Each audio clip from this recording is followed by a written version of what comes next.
What's going on, everybody? I am back to break down this 7-game NBA DFS slate on DraftKings and FanDuel. Excited to get into the breakdown, giving you guys the top plays to get in that green cash line tonight. As always, guys, if you enjoy this content, hit that like button, subscribe to the channel, hit the notification bell so you don't miss any future content that I upload. Like goal on this one's going to be 50 likes, so if we get that up to over 50 likes, that would be greatly appreciated, guys. Don't forget to stay tuned to the end of the video for my lock of the night, fan favorite segment on the channel. My favorite pick on both DraftKings and FanDuel will be locking in your lineups. And lastly, I do offer a premium content package if you're interested. That's linked below in the description. Patreon.com/KJK_DFS. I have a DraftKings FanDuel package, a Prize Picks package, and an NBA combo package if you'd like to get access to both of those. And I would like to take a second to thank my current Patreons. I really do appreciate all of your guys' support. And this channel really would be nothing without you guys. So thank you so much to everyone up there on the screen. And thank you to everyone that's not there on the screen as well, hitting that like button, watching my content. Really do appreciate it, guys. So without further ado, let's talk about it. Let's get into the breakdown. We're going to go game by game on DraftKings as always, get an overall feel for the slate, and then we'll talk about some pricing discrepancies and some other stuff over there on FanDuel. But good way to get an idea of the slate, going game by game here. Trae Young listed as questionable in this Atlanta-Chicago Bulls game. Obviously, that is a very big piece of news. If he's out, we're going to see a lot more Bogdanovich, DeLon Wright as well. So that is obviously something we are going to have to keep our eyes on as far as a total in this game. This game comes in with a 232 over-under. It's a 4.5-point spread in favor of the Chicago Bulls. So it is expected to stay close, is expected to be fast up pace. And for that reason, you're certainly going to want to have some interest in some pieces from this game. We just really need that Trae Young news because that is going to make a big difference. Right now, the other guys do look pretty decent in this offense as is. Bogdanovich, Gallinari, Kevin Huerter, as long as there is no John Collins, all those guys really just going to be obvious plays almost, and he is listed as doubtful. So Gallinari should continue to see a lot of minutes, a lot of usage. Huerter, Hunter as well. So those four guys really do look great. And then obviously if there's no Trae Young, they become even better plays. But they're all at a price range where their upside just far outweighs their price tag. So they're certainly worth taking some risks on in tournaments. Clint Capella looks pretty great to me as well in my projection model right now at a 5.9 price tag. Once again, this is kind of an early look, so that might change throughout the day. But with there being no John Collins, I do have him projected to play 27 minutes. He's putting up 1.16 DraftKings points per minute on the season. And for that reason, at a 5.9 price tag, he would be looking, pretty great tonight on this slate, if that is the case. So running it back on the other side, Zach LaVine at 8K continues to be priced very friendly for the Chicago Bulls. He's by far my favorite option as far as upside at his price tag. This is just really cheap for a guy that has 50-plus fantasy point upside. He gets one of the best possible matchups you could ask for. Taking on an Atlanta Hawks team tonight that ranks currently in the league 28th overall in points per possession rank, 24th in half-court points per play rank. So their defense has really been struggling throughout the season. And the price tag just looks really great on Zach LaVine. So he's definitely my preferred option of the big three in this one, followed by Nikola Vucevic, followed by DeMar DeRozan. Once again, Nikola Vucevic, a nice discount off of DeMar DeRozan. For that reason, I would much rather go to him than a DeMar DeRozan. DeMar DeRozan has been great. It's just I think his price tag at this point is built into his upside. With these three healthy, I'd much rather go to those other two guys. Memphis taking on Boston is the next game on the slate. As far as the total in this game, comes in with a 224.5 over-under. It's a 3-point spread in favor of the Memphis Grizzlies, so expected to stay close once again. Jason Tatum's going to be a phenomenal play tonight. Jaylen Brown is listed as out. When Jaylen Brown is out of the equation, Jason Tatum's usage goes way up. He's in Luka Doncic usage type territory where the other guy, main guy on his team went down, and he's just going to be dominating. So Jason Tatum becomes a very intriguing play on this slate tonight immediately, alongside some of his other cast members in Marcus Smart and Derek White. Derek White probably sees the biggest bump up as far as his minutes and usage from an adjustment aspect. I mean, he should probably see a big leap forward in minutes. He played 28 last time out when Jaylen Brown went down with an injury. So he's certainly going to be looking good. Marcus Smart is certainly going to be looking good at only a 6.4 price tag. And Jason Tatum going to be looking good as well. I mean, I've got these guys all projected very well. Those three guys specifically. Derek White, Jason Tatum, and Marcus Smart. I really do like locking in on some of those guys tonight. Running it back on the other side with Memphis, Desmond Bane and Jaren Jackson Jr. continue to look really good. I know they've been struggling as of late, but they're only 6'2" and 5'7" respectively. Once again, these price tags just really good for the upside that these guys can supply. We just need Jaren Jackson Jr. to stay out of foul trouble, which he can't seem to do. But if he can stay out of foul trouble, he's going to be a great play. And Desmond Bane's just been struggling extremely with his shot at a 5'7" price tag. 3 for 11, 4 for 18, 5 for 15, 9 for 19. It's just a matter of time before he has a big game, and I'm willing to take risks on him at tournaments at only a 5.7 price tag. So, last guy you would have to mention is Steven Adams at 6-1. Obviously, he's going to continue to be a decent play. And then when I'm looking at my projections as well, as far as a sneaky guy on the Memphis Grizzlies, Tyus Jones continues to grid out as a good play for me. He's only 3-4. I mean, how much exposure I get to him is kind of a question mark. I don't think it's necessary to get too much exposure, but I've got him projected to play 17 minutes at 0.94 DraftKings points per minute. If he does go out there and produces at a very high rate, puts up like, 25, 30 DraftKings points, could be looking good with him. But not a priority, just someone I wanted to mention for your tournament lineups. Miami taking on Brooklyn is the next one on this slate today. As far as a total, comes in with a 219.5 over-under. It's a 3-point spread in favor of the Miami Heat. The game is being played in Brooklyn. Kevin Durant is returning, so Kevin Durant will finally be back in this one. Hasn't played since mid-January, and he's going to be back in action. He indicated that Durant was trending towards a return. Wouldn't be surprising to see him face a minutes restriction. So, yeah, Kevin Durant will be back. That's going to certainly, obviously take away usage from other guys that we've been playing, but it should also help them as far as not having so much attention on them. Andre Drummond, I do think, is still somewhat interesting. Seth Curry, I still do think, is somewhat interesting. Patty Mills is very cheap for a starting point guard. It's just his permanent production hasn't been all too consistent. He's very reliant on his scoring, and for that reason, it's a little bit dicey, and his usage just hasn't been there since the acquisition of Seth Curry and others have tagged along on this Brooklyn squad. So, for me, overall, my interest in this game is somewhat limited. On the other side for Miami, though, we do have to keep our eyes on one thing, and that's Kyle Lowry, because he's been out, and he was ruled out for Wednesday's game with a personal. So, if he's out once again for this Thursday game, that automatically makes Jimmy Butler, Bam Adebayo that much better of plays, and I'm just going to continue to play these guys alongside Tyler Hero and Gabe Vincent. So those four guys really become intriguing to me. Tyler Hero specifically at a 6-3 price tag, with there being no Kyle Lowry in the equation, just becomes really, really great play. He put up 48.75 DraftKings points last time. The price tag went down for some reason. If Kyle Lowry does come back, obviously that's going to take a little bit of a hit to him, but if Kyle Lowry doesn't, continue to play him. And the same can be said for Gabe Vincent at only 4-5, playing 30-plus minutes a game. Great fantasy point producer. The price tag just has not been adjusted. 4-5. Continue to play him. Feel very confident about it. So, Detroit taking on Toronto, the next game on the slate. This game right now comes in with a 217.5 over-under. It's an 8.5 point spread in favor of Toronto, so the blowout is a little bit dicey here. We will certainly have to keep our eyes on that one. And as far as the injury news, Fred VanVleet's listed as questionable. OG Anunoby's listed as questionable. That's obviously big news. If Fred VanVleet's out, Malachi Flynn becomes more interesting. If OG Anunoby's out, more usage to go around, obviously, for Pascal Siakam, a Scotty Barnes, a Gary Trent Jr., more peripheral stats. So, depending upon how this news breaks, Scotty Barnes continues to be a phenomenal play at 6'4". Gary Trent at 6'7" would continue to be a great play if there's no VanVleet and no OG Anunoby. Same can be said for Pascal Siakam, who's been really struggling as of late from an extreme upside aspect. But I think it's just a matter of time before this guy goes out there and drops 50 if both those guys are out again. So I'd be willing to take some risk, and this is a great spot to do so. Taking on a Detroit team that really is not good defensively.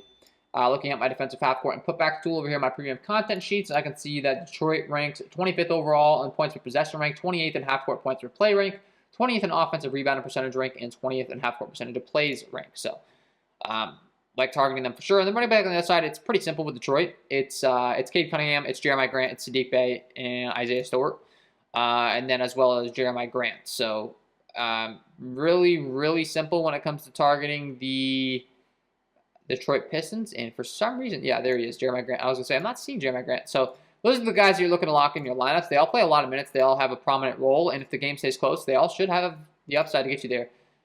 Cade Cunningham would be the diciest of the bunch as far as his price tag and actually not being able to get there. But Jeremiah Grant and Sadiq Bey both priced very reasonably, man. I mean, these guys playing a lot of minutes. The usage is there. It makes a lot of sense if you think this game stays close to be targeting them. And honestly, the Toronto Raptors haven't been really capable of blowing anyone out as of late, it seems. So I'm pretty confident that the game could stay close, honestly.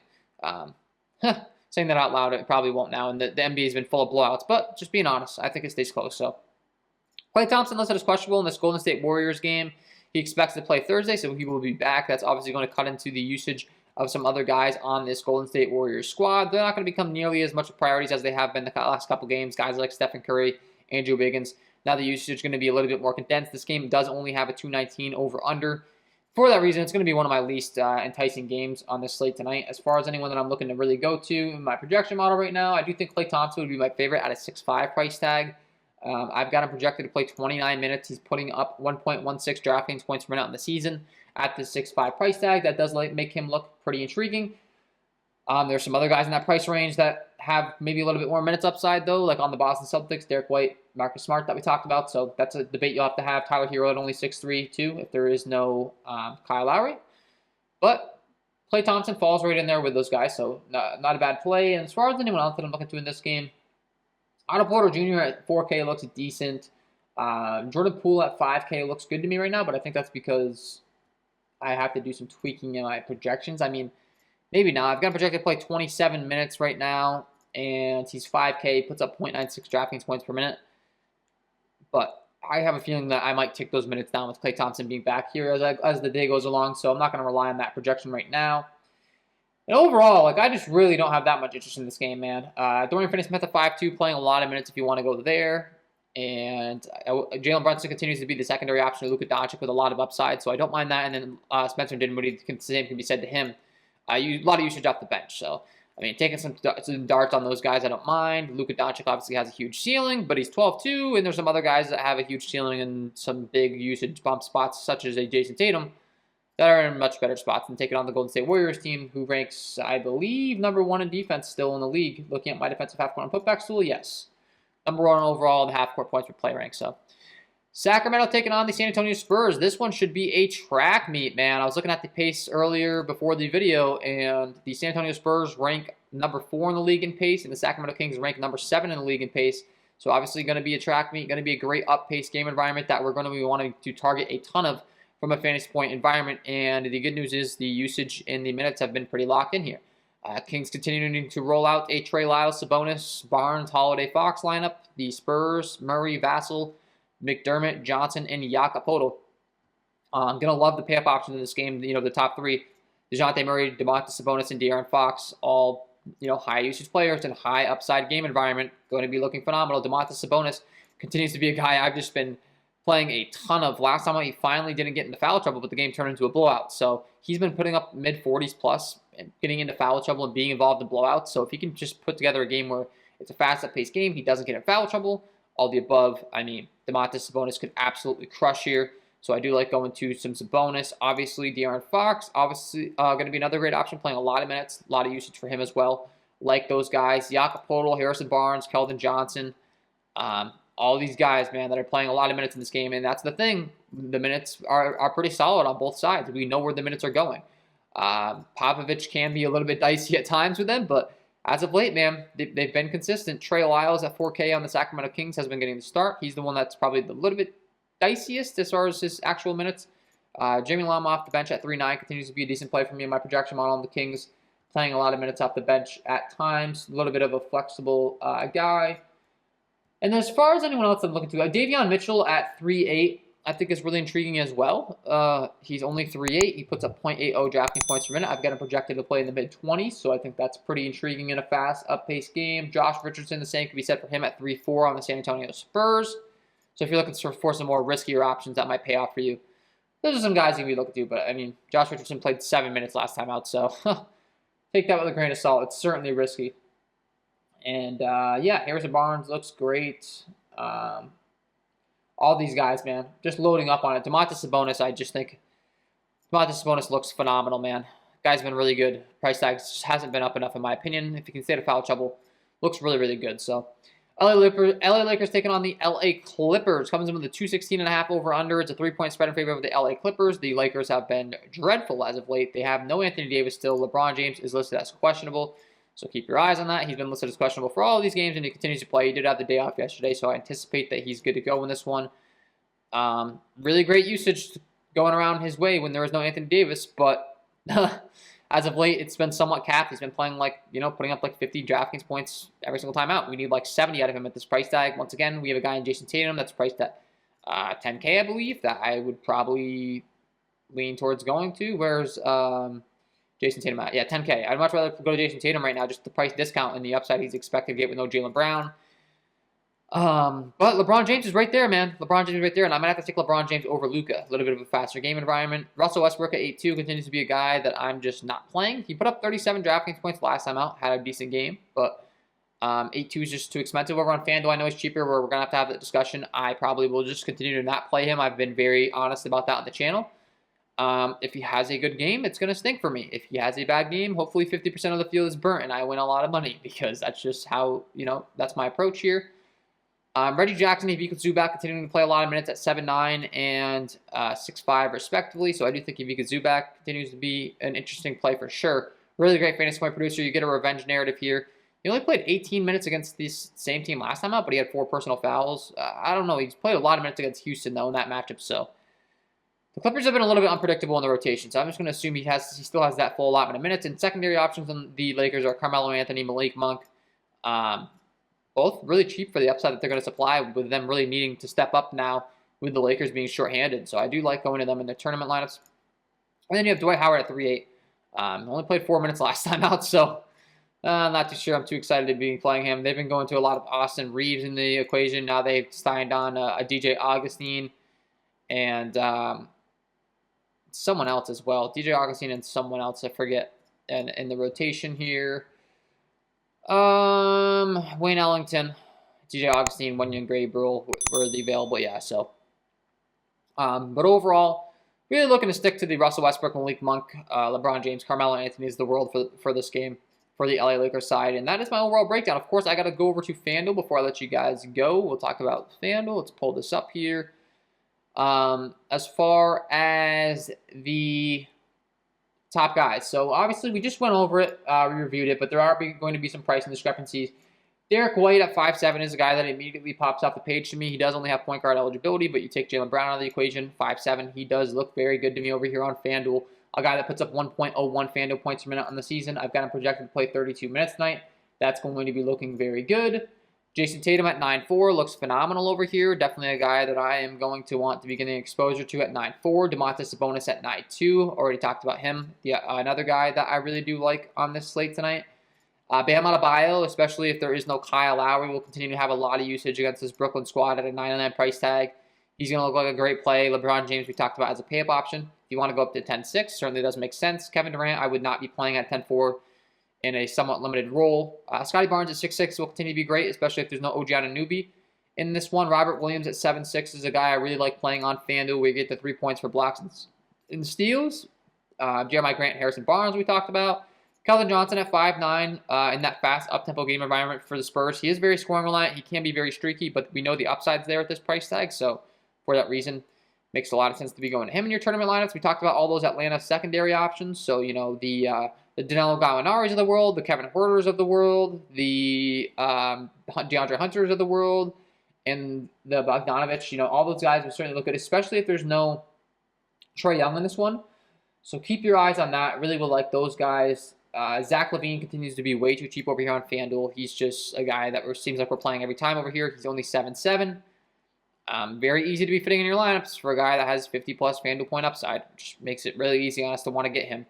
DeJounte Murray at 9'6". His price tag's come down from the 10K range. That makes him look very easy to want to be locking in your lineups over here on FanDuel. Very easy. Tyler Hero at 6'4". If there continues to be no Kyle Lowry, Jalen Brunson as a secondary option at 6'2". We talked about him. Marcus Smart at 6'1". With there being no Jaylen Brown now, looks really good. So, a lot of this we went over. Malik Monk and Carmelo Anthony are the secondary options on the Lakers. I just like to make sure I'm looking at pricing discrepancies. Russell Westbrook, he continues to be a lot cheaper over here on FanDuel than he is on DraftKings. Finally had a decent game for you last time out. 40 FanDuel points. He was cheaper at 6'6". Once again, though, he's probably come up. He barely got to 40 FanDuel points, and he had one of his better games last time. So I'm going to continue to not play him. Congratulations if you played him last time out at whatever he was, 50% owned, and he probably will be again tonight. And I'm going to be good with that. Hopefully he puts up something like 20 or 26 is what I'm hoping for, because I'm not going to him. So he does look good in my projection model. Looks really, really good in my projection model, but just not going there. Fred VanVleet at 7'5" looks really good if he plays. I know he's been battling some injuries, but if he comes back, I'm assuming that means, I don't think they're going to rush him back until he's good here, because the Raptors like to play their guys a lot of minutes, and I'm going to like him a lot. Like, I'm playing Fred VanVleet at 7'5" over Russell Westbrook at 7K 100% of the time, not even close. So that's going to be my approach there as a pivot off. I know he's 500 more, but they're rating approximately the same price range. So yeah, a lot of this we went over, guys, but that's kind of where we're looking to go over here. Robert Williams, DeJounte Murray, Malik Monk, Scotty Barnes, Keldon Johnson. As I'm looking at my projections, a lot of what we just went over is popping. De'Aaron Fox, obviously we talked about him. with Domantas Sabonis as a high usage guy. And yeah, Jimmy Butler, if there's no Kyle Lowry at 8-2, going to continue to be a really great play on FanDuel where he has shooting guard and small forward eligibility. So we'll like him a lot alongside Tyler Hero, which we talked about. So that is my overall breakdown, guys, of this slate today. Before I let you guys go, I'm going to give you my lock of the night. Of course, if you haven't signed up for Prize Picks, use that promo code KJK DFS to receive an instant max deposit up to $100. Thank you for Prize Picks being the sponsor of the program. And if you haven't signed up for the premium content package, I highly recommend that you do so. It is the 3rd of the month. You can get the most value for it signing up as early as, close to that 1st of the month as possible, because Patreon does charge on the 1st of the month. We'd love to have you join. That's linked below in the description, patreon.com/KJK_DFS. And once again, I would like to thank all of my current patrons. Really do appreciate all the support. Like I say in this message, thank you for the support. This channel and the entire KJK DFS brand would be nothing without you, and that is the truth. I can sit here and talk to a screen, but without the support, I wouldn't get anywhere. So I really do appreciate it, guys. So thank you, thank you, thank you. Without further ado, got to give you my lock of the night. Let's get into it. And my lock of the night tonight is going to be Jason Tatum, taking on this Memphis Grizzlies squad with no Jason Tatum in a healthy total here with a 224.5 over under. The usage should be great here, and we already know the minutes are there. I've got him projected to play 39 minutes. The guy is playing a ton. Puts up 1.28 DraftKings points per minute on the season as far as FanDuel is concerned. 1.23 FanDuel points per minute on the season. And I think his ceiling is massive here. Take Jaylen Brown out of the equation. It's a big difference for Jason Tatum. I think you can put him up there with the top studs on the slate, and he can compete with them now. Love this spot for Jason Tatum. Get him in your lineups because he is my lock of the night. So there we go, guys. Jason Tatum, get him in your lineups, and that is all from me in this one. If you did enjoy the content, if you could please take a second to hit that like button, subscribe to the channel, hit the notification bell so you don't miss any future content that I upload, that would be greatly appreciated. Wishing you guys all the best of luck on this slate tonight, and we will see you later on in the live stream, hopefully. If we don't, we will see you in the next one.